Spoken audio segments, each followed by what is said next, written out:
Di rumah kita tak boleh bersolek. Nak pergi kerja kita boleh bersolek. Di rumah cukup kita pakai mungkin yang butterfly itu kan, ibu-ibu yang boleh nampak ketiaknya di sini, boleh dia pakai itu. Hari Senin pakai itu, hari Selasa tu, 7 hari seminggu pakai itu je, sampai berbau hapak. Itu dengan suaminya macam itu, pakaiannya, pergaulannya, muamalahnya dengan suami. Tapi di luar, pergi tempat kerja, posing dengan make up dan gencu dan sebagainya. Ini yang kadang-kadang kita perhatikan, di mana kesilapan kita dalam bergaul dan sebagainya, perlu kita perhatikan. Ini yang kadang-kadang yang perlu kita, dan batas-batas yang tertentu. Sedih kalau kita perhatikan kadang-kadang masyarakat kita dah tak mengindahkan ini semua. Minta maaf lah, bukan nak mengumpat, nak mengata, kerana saya terlihat perbuatan itu semalam.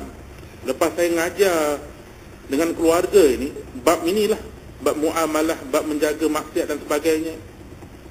Dan kita makan ramai-ramai. Salah seorang keluarga saya pun buka lah televisyen Suria channel, live lagi live. Ada seorang pengerusi wanita untuk memberikan anugerah. Kebetulan yang menang pun seorang laki-laki. Mereka berdua bukan muhrim, berikan hadiah sampai berpeluk cium lagi. Di dalam secara umum, boleh tak perbuatan ini dilakukan sebagai seorang Islam? Haram hukumnya. Perbuatan dibuat secara sewenang-wenangnya di kelayak ramai. Kita tahu antara kita laki-laki dan perempuan yang boleh kita lihat memang muka dan tapak tangan. Boleh lihat, tapi tak boleh pegang. Semua ulama bersepakat memang boleh lihat. Imam Syafi'i pun kata boleh lihat kalau seorang laki-laki itu ada keinginan untuk mengawini wanita tersebut. Tapi kalau melihat sampai ternaik syahwatnya itu diharamkan. Melihat hanya muka dan tapak tangan saja, tak boleh dipegang. Bagaimana kalau kita memegang, bersalaman dan sebagainya? Hukumnya adalah haram. Baik mazhab Syafi'i, Hambali, Maliki dan Hanafi, keempat-empat mazhabnya mengatakan bersentuhan laki-laki perempuan, bersalaman laki-laki perempuan, hukumnya haram. Tapi kita tahu dalam kehidupan kita di masyarakat majmuk, kadang-kadang tak dapat kita elakkan. Tapi tak boleh kita sewenang-wenangnya menggalakkan perbuatan yang seumpama ini.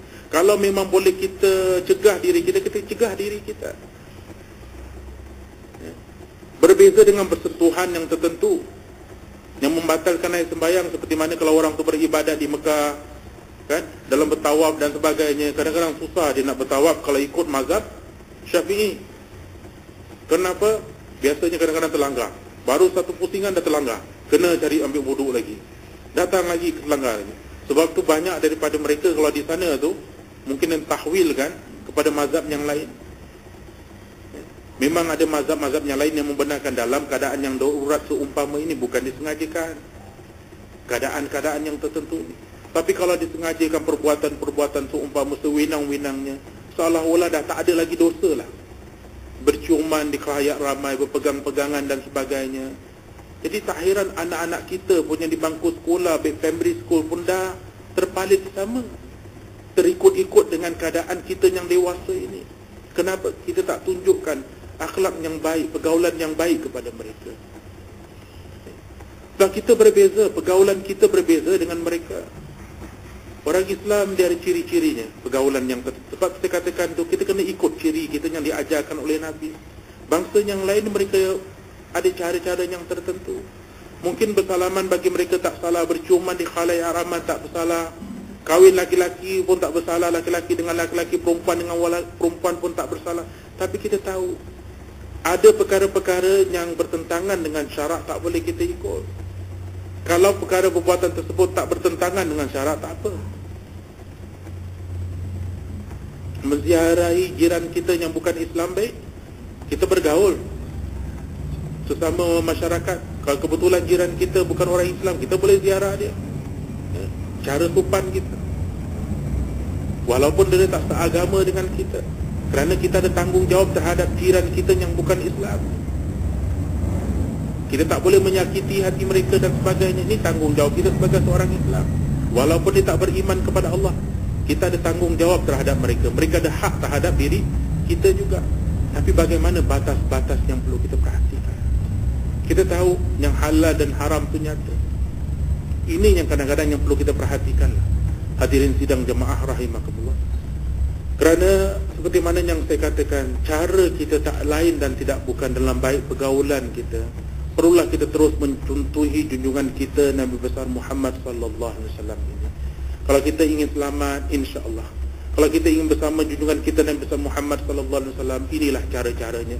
Seperti mana junjungan kita mengatakan, "Man ahya sunnati faqad ahabbani, wa man ahabbani kana ma'i fil jannah."